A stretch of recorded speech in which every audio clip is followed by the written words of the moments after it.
성불 원래 비하정이요 원령지용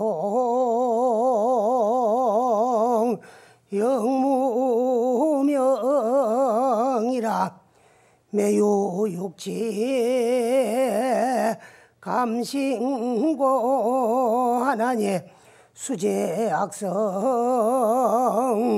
담부경인이라고 하시더라.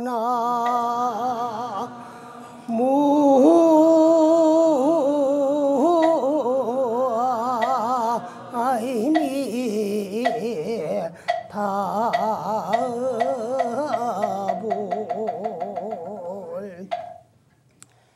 지장보살님께서 하신 말씀입니다. 성불은 원래 비하정이다. 이 세상에 괴롭고 고통받는 중생들을 남겨두고 성불하는 것이 나의 뜻이 아니더라는 그런 말씀. 원령지옥 영무명토록 지옥이라는 지옥세계라는 이름조차도 영원히 없어질 때 그때까지 나는 성불하지 아니하고 지옥에 있는 모든 중생까지도 다 구제하고 제도하고서야 내가 성불하겠노라고 원을 세운 분이 지장보살입니다. 그렇게 해서 매유육치 감신구하고 그래서 이제 6갈래 천도, 인도, 수라도, 지옥도, 아기도, 축생도 육치의 중생들 이제 참 한량만 괴로움과 고통을 보고 당신도 그 고통을 달게 받아가면서 수제악성 지옥 중생 제보받는 소리를 듣고 그 나쁜 소리를 다 듣고 간담이 서늘하게 깜짝 놀라가지고 간담이 서른한 분이 이제 지장보살입니다. 그 말씀이에요. 그 이제 요약해서 말하면은 이제 참 고통받는 중생들을 남겨두고 이제 참 성불하는 것이 나의 뜻이 아니고 저 지옥세계의 지옥이라는 이름조차도 영원히 없어질 때 그때까지 육도 중생 그 고통받는 걸 보고 나는 성불하지 아니하겠고 지옥에서 고통받는 그 소리를 듣고 깜짝 놀래가지고 지옥 문전에서 눈물 거둘 날 없는 분이 지장보살님이다. 그런 말씀이에요. 왜 오늘 내가 이 말씀을 드려놓고면 먼저 지장보살님에 대한 말씀을 그 눈물 흘리는 지장보살님에 대한 말씀을 꺼내놓고 다 하지를 못했어요. 그래서 거기에 대한 이야기를 마저 마치고 이제 참 그 지장보살님께 기도해가지고 죽을 고비를 넘기고 이제 참 죽음을 면한 거기에 대한 이야기를 좀 하려고 하는데 경상남도 김해시 그 대동면 초정리에 가면은 백두산이라는 산이 있어요.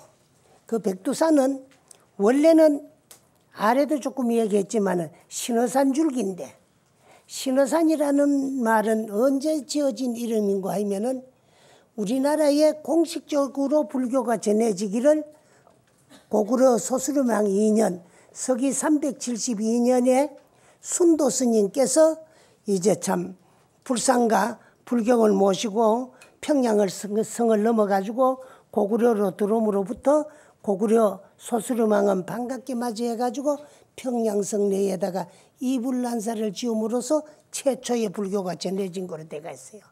역사적으로는 그러나 우리나라에 불교가 전해진 그 경위를 보면은 동해안 불교가 또 틀려요. 동해남단 불교는 기림사 불교인데 그건 이미 벌써 부처님 당시에 우리들이 보는 경전 가운데 안락국 태자경이라는 경이 있어요. 그 안락국 태자경에 보면 안락국 태자가 광유 성인을 찾아가지고 임정사를 찾아가는데 그곳이 어디였나 그러면은 이제 우리나라 기림사예요. 그래서 기림사 입구에 가면은 임정성지라는 그런 돌에 새긴 그 돌이 하나 서가지고 비가 하나 서가지고 있어요. 지금도 있는지 몰라도.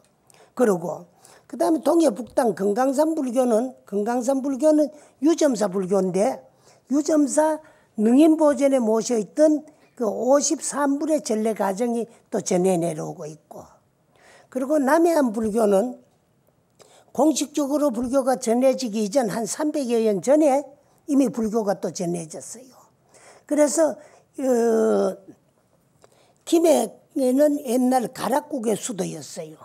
그리고 가락국의 시조는 수로왕인데 그 수로왕비가 이제 나유타국의 공주였던 허황옥이라는 이제 공주가 불법을 전하기 위해 가지고 스님이신 오라버니를 그 이제 장유화상을 모시고 그래서 이제 그 대서양 바다를 건너 가지고 남해안으로 불교를 전했어요. 그래서 그 수로왕은 반갑게 맞이해 가지고 왕비로 맞이했고 그 왕비와 사이에 그 허황우와 수로왕 사이에 아들을 구형제를 두었는데 맞이는 김해 김씨의 시조가 되고 둘째는 어머님의 성을 따가지고 김해 허씨의 시조가 되고 나머지 7왕자는 외숙인 장유하상을 의지해가지고 출가래가 스님이 돼가지고 저 지리산으로 들어가가지고 수행을 해가지고 7왕자가 도를 깨달은 장소가 지금 지리산 칠부람이에요. 7왕자가 도를 깨달은 곳이라고 해가. 그런데 산은 인도 쪽으로 가면은 신어를 그 이제 참 호국신으로 받드는 그런 경우가 많아요. 그래 허황우의 영향을 받아가지고 가락국 수호산으로 그 산명을 신어산이라고 했어요. 기신신자 고기였자 하고 거기다가 이제 또 동쪽으로는 동림사도 짓고 서쪽으로는 서림사도 짓고 그래 놨는데 지금 또 동서림사가 현존하고 있어요. 그러니 이제 원래는 신어산 줄기였는데 그 조선시대 우리나라 대동여 지도를 완성하신 김종호 선생께서 백두산의 그 이제 장군봉의 그 한맥이 정남으로 마지막 떨어진 곳이라고 해가지고 그 신어산 한쪽을 봉우리 하나를 띄가지고 백두산이라 그래요.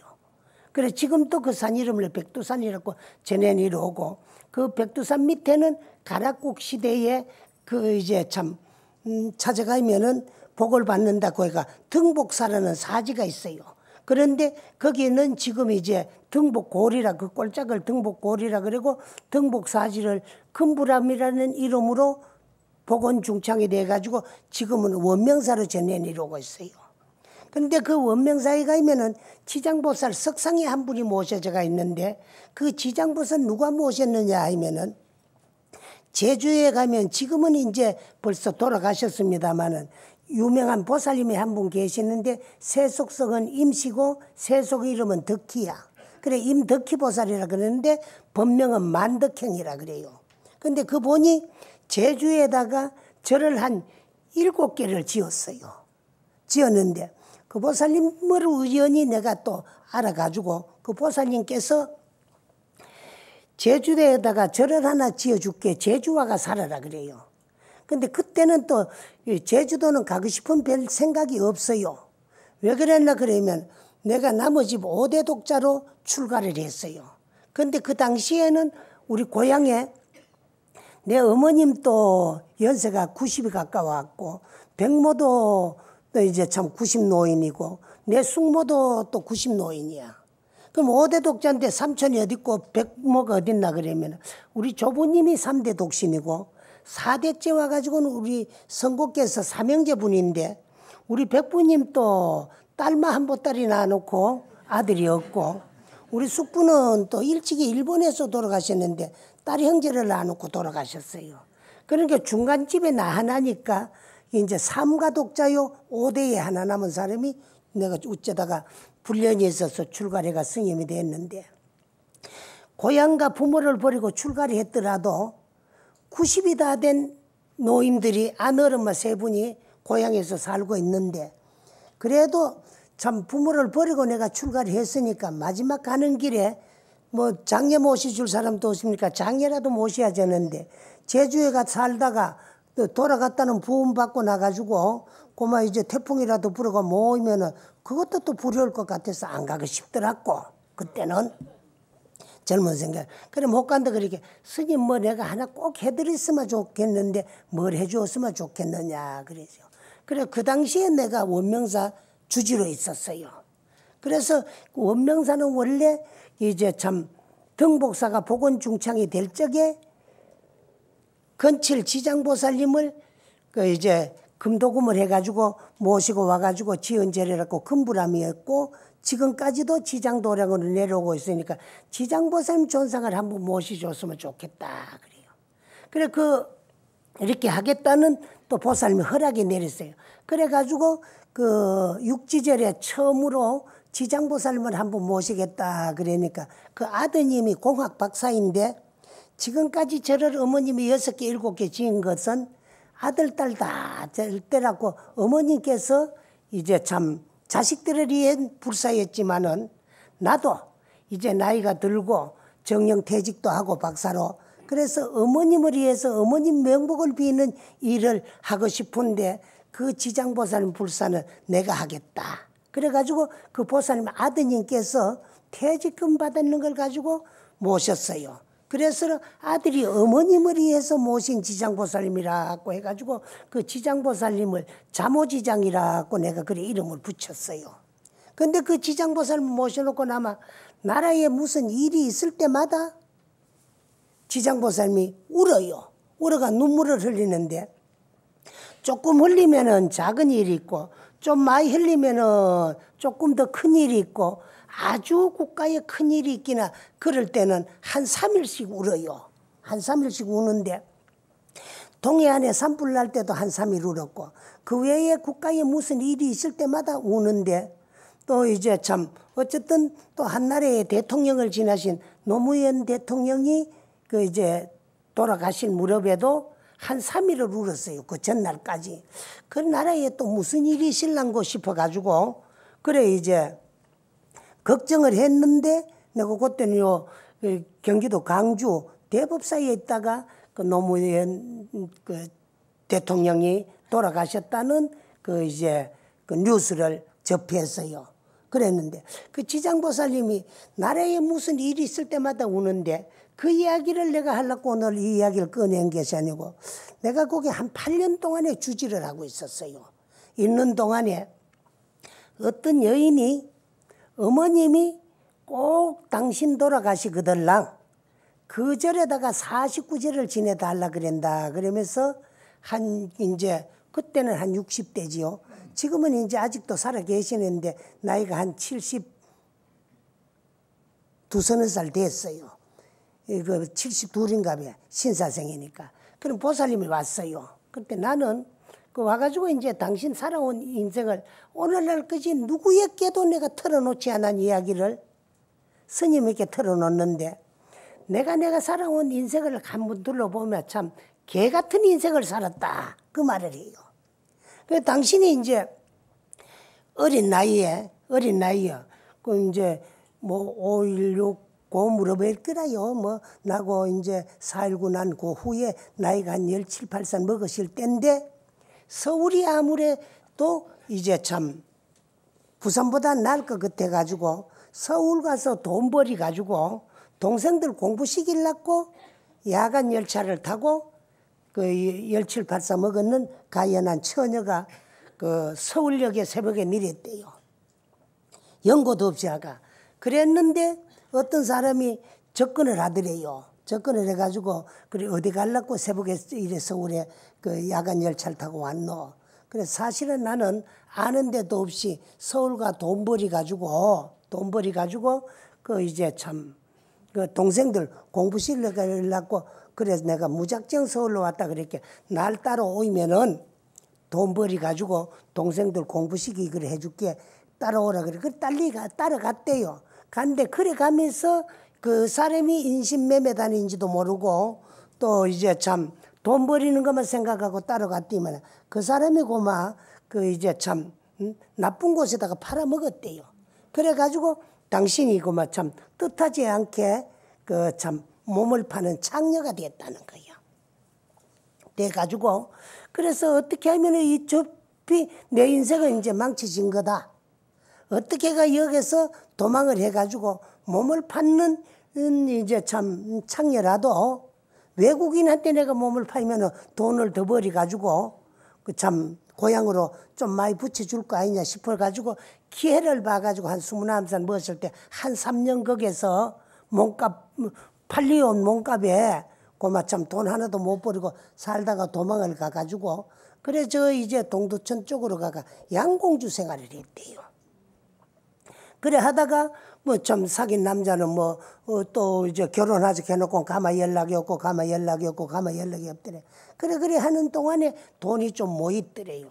모이가지고 그래 이제 고향 또 도와주고 고향 땅으로 가려고 부산에 와가지고 그 시집도 못 가고 처녀로서 혼자 늙으면서 이제 식당을 하는데 그건 부모에게도 다 하지 못하는 스님한테 하는데 내가 참 살아온 내 인생이 너무 억울해가 스님한테 이런 말씀을 드린다고 그런 이야기를 하면서 어머님이 꼭 거기다가 49제를 지내달라고 딸한테 부탁을 하더래요. 그건 왜 그러냐 그러면은 그건 1년에 한 번씩 경로잔치를 하는데 절에 다니는 것보다가는 경로잔치 때 거기 와보니까 절도계 않고 당신 딴에는 이런 경로잔치를 하는 스님이면 스님 또 개한타 싶었는가?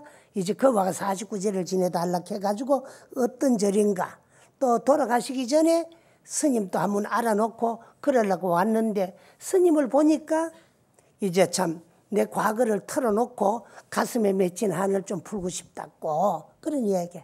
그래 금생에 좋고 나쁘고 기쁘고 슬픈 모든 일들은 전부 다 누가 준 것도 아니고 내가 받던 것도 아니고 내가 지어와가지고 내가 받는 그런 내 인생인데 아마 당신은 전생에 수한 바람쟁이였던 모양이다. 그래가지고 수많은 여자들을 농락해 했기 때문에 급히 깐미를 받고 인생에 그래 된 모양이다. 그러나 지나간 과거는 과거다. 오늘 현재 이 시간 이전은 과거고 또 이후를 위해 가지고 내가 인생을 어떻게 살아야 되겠는가. 또 부모에게 효도하는 건 물론이겠지만은 남한테 그 사람이 효녀다. 또 뭐 참 어질다 선하다 착하다 훌륭하다는 말을 듣기보다는 내 자신 스스로 자신에게 남은 인생을 떳떳하고 부끄러움 없는 인생을 살려고 노력을 하면은 지나간 과거는 과거고 앞날 미래는 훌륭한 참 미래와 내생이 펼쳐질 것이다. 그렇게 여기에 지장보살님 영험이 있으니까 마음속으로 지장보살님을 항상 간절하게 생각하고 입으로는 잊지 말고 지장보살님을 부르고 그래 여기 열심히 좀 다녀봐라. 그러니까 절에 열심히 식당을 하고 있는데 나올 수가 없대요. 왜 나올 수가 없나 그러면은 행여나 당신 과거를 아는 사람이 와가지고 신도들에게도 알리지고 또 주위 사람에게도 알리질까봐 대중이 많이 모인 데는 못 나타나는 인생을 사는데 스님 말 듣고 지장보살님을 간절히 내가 좀 염불을 해가지고 미래 내생이 분명히 존재한다니까 이런 더러운 인생을 안 살게 해서 염불하겠습니다. 그 하더라고. 그러자 머지않아가지고 어머님이 돌아가시가 49제를 지냈어요. 그 자주 오라 그래도 부끄러워서 자주 못 나온대요. 양심도 부끄럽고 부처님한테 나타나기도 부끄럽고 아는 사람을 만나가지고 당신 과거가 참 알려질까봐 나타날 수는 없고 한 번씩 가겠다 그래도 이만이. 그래 간혹 잊어볼만 하면 법회 시간을 지나서 오후 늦게쯤 절에 사람이 많이 없을 때쯤 내가 한 번씩 다녀가고 그래도 이만이야. 그래서 이제 한 10여 년 전 한 60대 됐을 때 한 번 왔어요. 스님 참 내가 희한한 일을 겪어가지고 스님에게 말씀드리려고 또 왔는데 사실 스님이 쓰긴 대로 염불을 못했습니다. 간절한 마음으로 지장보살님을 염하고 지장보살을 송하면은 물에 들어도 빠지지 않고 불에 들어도 타지도 않는다는 그런 말씀은 들어서도 내가 그렇게 하지는 못했고 사실은 고마 생각나면 한 번씩 하고는 그 뭐 참 신행생활을 하지를 못하고 또 장사에 열중하고 살았는데 한 60대가 돼가지고 아팠대요. 몸이 많이 아팠대요. 아픈데도 누가 잘 들다 볼 사람이 없고 당신은 항상 혼자인데 그럼 많이 아프다가 잠이 들었는데 꿈을 꿨대요.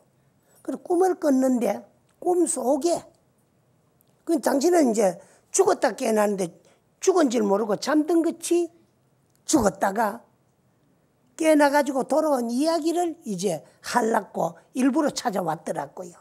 그래서 당신은 혼자서 병을 앓고 있었는데, 사실은 참 당신 인생이 허망하다는 것은 당신 인생을 다 망치고 여인으로서는 참 겪지 못할 온갖 괴로움과 고통을 겪어가면서도 이제 참 돈을 벌이가 동생들 공부시키는데 시집장가를 보내놔 놓으니까 언니 덕택에 누나 덕택에 우리들이 이래 잘 먹고 잘 입고 잘 산다는 건 아무도 알아주는 동생들도 없고 외로운 건 당신 혼자뿐이더래요.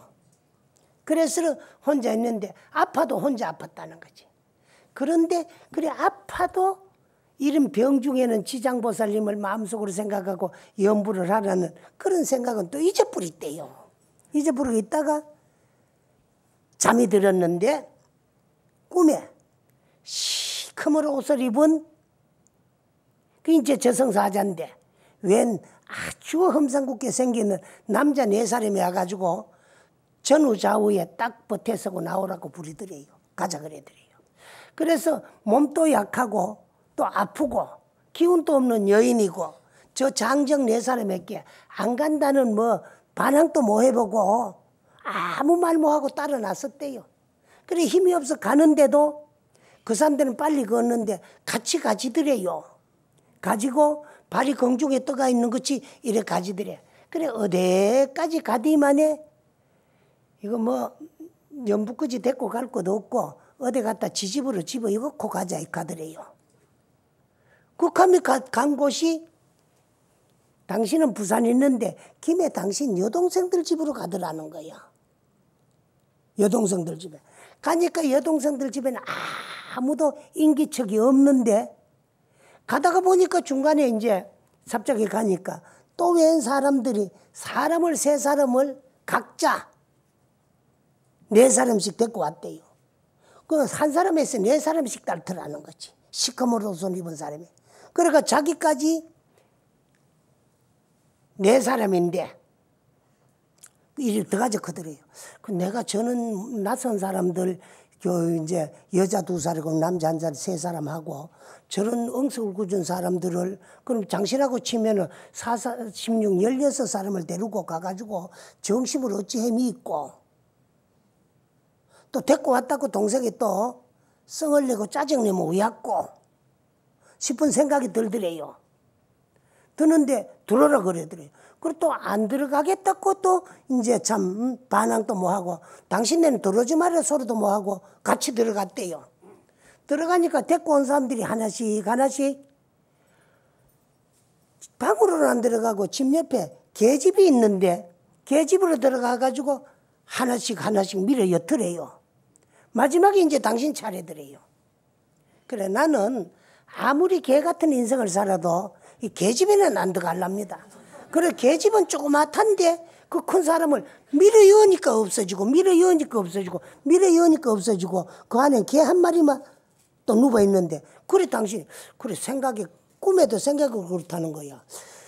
저 개가 집어 였는 사람들을 다 잡아먹었나. 들어가긴 분명히 들어갔는데 어디로 갔었고 나는 개밥도 되기 싫고 개집에도 들어가기 싫더라는 거야.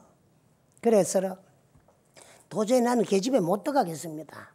그렇게 저 사람들이 다 들어갔는데 네가 안 들어간다 한다고 이 집에 안 들어가고 100일 줄 아나? 그런 순간에 원명사 지장보살님이 딱 생각이 나더라는 거야. 그래 마음속으로 지장보살님 날 살려주세요. 저는 절대로 이 개집에 들어가가지고 개밥은 안 되고 개는 안 될랍니다. 살려주세요 하는 생각이 들어가. 그래 지장보살님을 간절히 생각하니까 지장보살님 떡 나타나더래. 보니까 틀림없는 원명사의 석지장보살님이더라.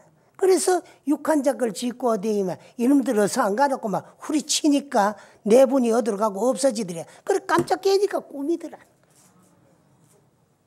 근데 깨 보니까 그곳이 어디냐 그러면 병원이더래요. 집에서 잠이 들었는데 병원이더래. 그래 며칠 동안에 죽고 있고 까무러쳐 있는지도 몰랐는데 이웃 사람들이 가게 문을 안 여니까 와보니까 방에 혼자 쓰러져 있는 걸 보고 병원으로 데려왔다 그래더래. 그래 병원으로 데려왔는데 죽은 사람 병원에 데려오니까 사망 확인을 해야 되니까 사망 확인하고는 바로 냉동실로 집어넣고 이제 뭐 가족을 찾아야 되는가 우야든가 해야 되는데 깨나 이제 그러려고 이제 그 뭐 사망 확인하려고 침대에 눕혀놓고 이래저래 하려고 하는데 깨났다는 거야. 깨나고 의사들도 말은 사망 진단권 하려고 진찰 하려고 하다 보니까 사람이 깨났고 데리고 간 사람도 또 사람이 깨났으니까 그래 또 멀쩡하더래요. 그래가지고 그만 이제 참 치료비도 뭐 없으니까 뒤에 치료비도 아니지만 병원에 와가 뭐 검사하고 했으니까 하겠다 그러고 그래 집으로 돌아왔대요. 돌아왔는데 그래 집으로 돌아와가지고 뭐 돈을 좀 해가지고 병원에 갖다 주고 그래 당신이 사는데 참 이상하다 싶었대요. 그래서 동생들 집에 한번 가봐야 되겠다. 개를 키우는가 개를 먹이는가 동생들 집에 개가 있는가. 그런데 또 식소사변에 바빠가지고 차일피일 하다 보니까 한 달이 가고 두 달이 지내갔대요. 두 달이 지내간 어느 날 또 생각이 나더라는 거야. 내가 참 인생을 개같이 살았지만은 죽었는데 만약에 내가 죽었으면 개집을 밀리 들어갔으면 개로 태어났을란가 또 동생 집 개로 태어났을란가 싶어가지고 그래서 그 생각난 집을 가보자고 두 달이 지난 후에 이제 여동생 집을 찾아갔대요. 저는 찾아가니까 동생이 있더래요. 그 들어가면서 그쪽을 보니까 개집이 보이더래요. 그래 언니 갑자기 어찌 왔노? 온다고 전화나 하고 오지. 저 참 정심 준비라도 해놓고로. 근데 왜 안 노? 이렇게 들어가더래. 그래 사실 너 저 개집에 개가 있나? 이렇게 며칠 전에 개가 새끼를 3마리 낳았는데 두 마리는 암개고 한 마리는 쑥개 됐거든요. 그 남자 한 사람 여자 두 사람을 그 개집에 집어였는데 개새끼 10마리 태어났는데 당신이 들어갔으면만 4마리가 태어났을까 이라 당신은 죽었고 그런 생각이 드니까 끔찍하더래요. 내가 아무리 인생을 개같이 살았지만 죽어가 개새끼로 태어나가 되겠나 싶은 생각이 드니까 몰골이 선연하고 막 머리가 쭈뼛 서더라는 거야. 그래 방으로 들어가가지고 저 개를 날 줄 수 없나 3마리다. 언니 1마리 줄 수도 없다 이카더래. 그리고 왜 못 주나 이까 있기로. 개 새끼 낳자마자 요 이웃집에 서로 개를 1마리씩 돌라거고 1마리는 저 어디 옛날에 내 알던 그 이제 참 남자분이 있었는데 그 집에 그 동기같이 지냈는데 남자분은 돌아가시고 며칠 그 2달 전에 돌아가시고 그러고 이제 참 분이 혼자서 우리 집에 개 낳았다 그러니까 혼자서 적적하니까 개라도 키우고러 달라케가 그래 이웃에 2마리 주고 1마리는 조금 거리가 멀리 떨어졌는데 옛날에 알던 뭐 애인이고 그런 사이는 아니고 그저 알고 가깝게 지내던 분인데 남자분이 돌아가고 여자분이 혼자서 그 이제 참 단락해가지고 쑥개는 그 집에 주기로 했다 이카더래요. 그래서 내가 꿈이 하도 이상해가지고 스님한테 어찌하면 개 같은 인생을 내가 살았어도 죽어가지고 개로 안 태어나겠는가 그거 한 번 의논하려고 스님한테 왔다 그래서 한 번 찾아왔어요. 그래 개로 안 태어나겠더랑 과거는 어떻든 간에 지금이라도 내 뜻에 의해서 저지러진 일이라도 실로 내 자신에게 부끄럽게 생각을 하고 그 참계심을 일으켜가지고 간절히 뉘우치고 참회를 하면은 업장이 소멸되는데 그 어떤 인생을 살았더라도 당신은 이제 처음에는 당신 뜻이 아니고 그저 돈에 눈이 어두워가 돈에 팔리가 가지고 당신 인생이 망쳐진 거니까 살아온 지난 날은 누구에게 부끄러워 본 것보다도 당신 자신에게 부끄러운 마음을 일으키는 것을 참계심이라고 하고 그것을 실로 참 인생을 잘못 살았다고 뉘우치는 것을 참회라고 한다. 그래 뉘우쳐 가지고 그 이제 참 앞으로는 장사를 하고 살더라도 내 자신에게 떳떳하고 내 자신에게 당당하고 내 자신에게 부끄럽지 않은 올바른 인생을 살려고 노력하면은 반드시 미래 내 생에는 좋은 곳에 태어나가지고 나도 사람답게 떳떳하게 살 수 있을 것이다는 그래. 그러면은 지금까지는 건성으로 다 잊어버리고 생각나면 한 번씩 생각했는데 그것도 염불이라고 죽을 때 지장보살님이 생각나가지고 불러띠만에 개로 태어나는 나 인생을 구해줬는데 스님 나 올해는 못 살 겁니다. 그 카드라고 올해는 못 살 건데 왜 올해는 못 사나 그니까 한 80은 살 수 있을 것 같아요. 이게. 그 당신 어찌 80을 살 수 있을 것 같나 이 가이께로. 그래 지장보살님이 그 사자들을 후리쳐가지고 삽자까지 안내를 해가지고 가라고 데려다 주는데 잠을 깼는데 너는 명이 다 됐는데 네 인생이 너무 억울하고 참 네 인생이 너무 가엾어가지고 그래도 한 번씩이라도 더 지나가는 말로라도 내 이름을 부르고 마지막 길에 나를 간절하게 찾았기 때문에 인생이 뭔가를 알고 떳떳하게 당당하게 살아보라고 다시 내가 너를 계집에서 구해줬는데 이 등럼에 넘어가면은 어떤 사람이 급사를 했는데 그 양반이 다시 살아날 수 있는 사람인데 일찍이고만 냉동실에 집어넣어가 장사를 쳐부르기 때문에 명이 한 20년 남았는데 그 명을 한테 이어줄 재미니까 그 사람 대신에 그 인생을 살아라. 그러면서 삽자까지 안내를 해주더래요. 그러면 그 사람 명 20회를 살려면 내가 뭐 한 80대면 안 죽겠습니까? 그래서 그래도 60에 죽어서 개로 태어나는 것보다는 안 낫겠습니까? 20년이라도 스님 시킨 대로 열심히 염불하고 살겠습니다. 그래. 근데 그 사람이 1년에 꼭 한 번씩만 찾아와요. 스님 꼭 절에 가는 것만 불교 믿는 게 아니고 절에는 팔도강산 어디 사람이 안 오겠습니까? 그래서 나는 사람 모인 데를 못 갑니다.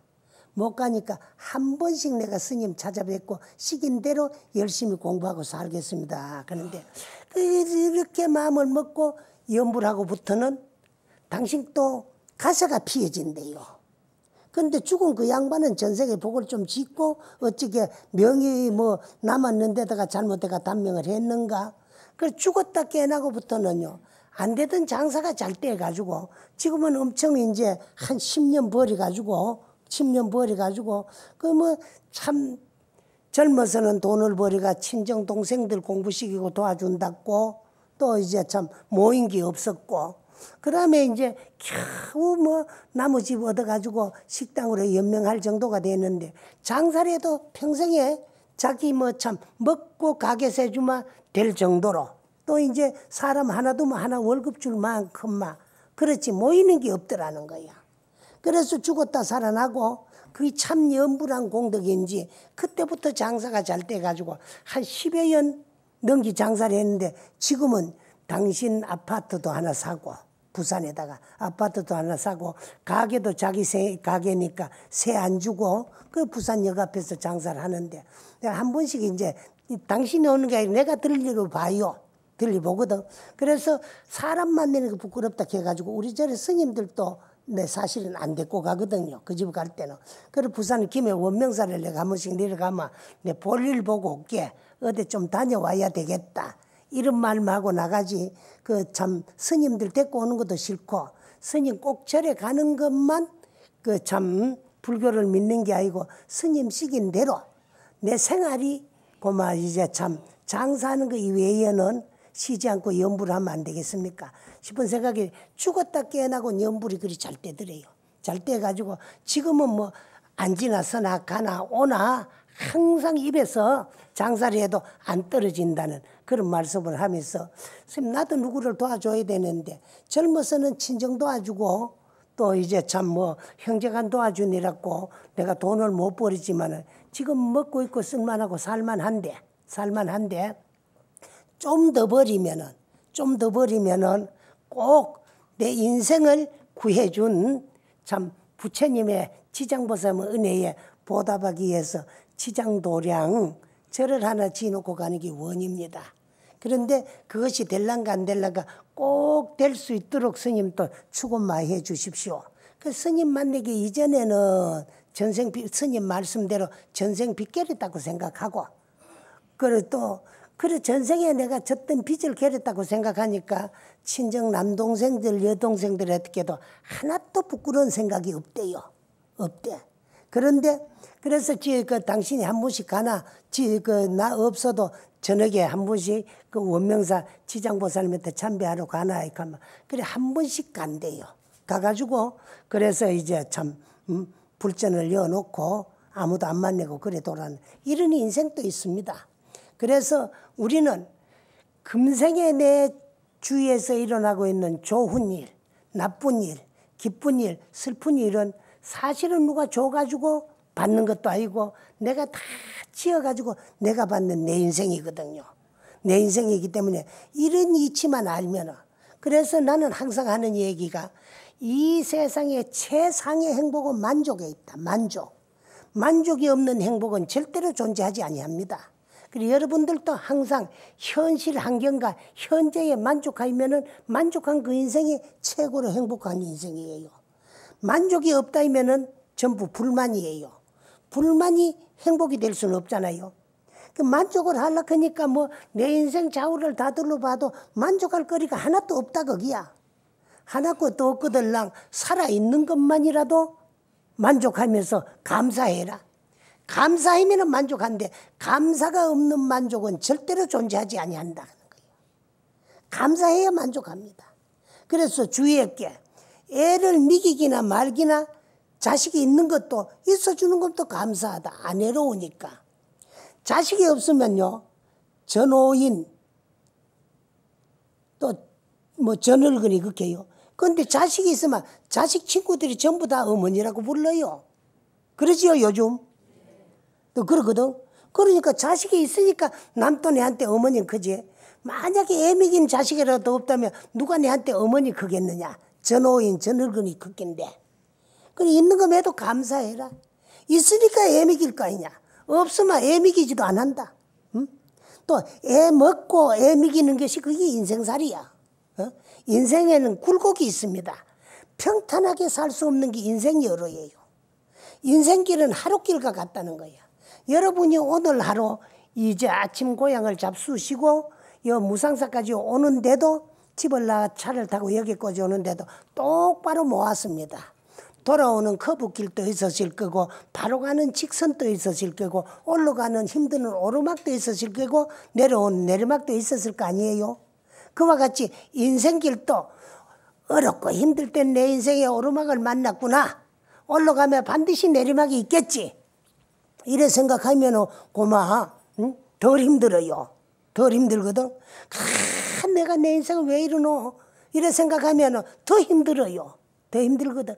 그래서 항상 여러분들은 감사한 인생을 살고 감사하려면은 감사가 안 되거든. 감사하려면 인과를 절대로 믿어보라는 거야. 원인 없는 결과는 절대로 존재하지 않냐고 원인에는 반드시 결과가 따른다. 오늘 내 주위에 일어나고 있는 좋고 나쁜 모든 일들은 그 원인은 어느 생에선가 내가 다 만들어 와가지고 내가 받는 거다. 생각하면은 좋은 일에도 감사할 수 있고 나쁜 일에도 감사할 수 있어요. 감사하면 만족하고 만족이 최상의 행복이라는 거야. 그래서 행복을 누리라 그들랑 인과를 믿고 인과를 절대로 믿어가지고 항상 감사한 생활을 하면은 자동적으로 만족이 될 수 있다는 것을 오늘 말씀드리고 이와 같이 전생도 있었기 때문에 금생도 반드시 있고 금생이 있었기 때문에 내생도 반드시 존재한다는 거. 그와 같이 내생은 좋은 데 가고 나쁜 데 가고 하는 것은 누가 보내줘서 가는 것도 아니고 누가 끌어들이는 것도 아닙니다. 예?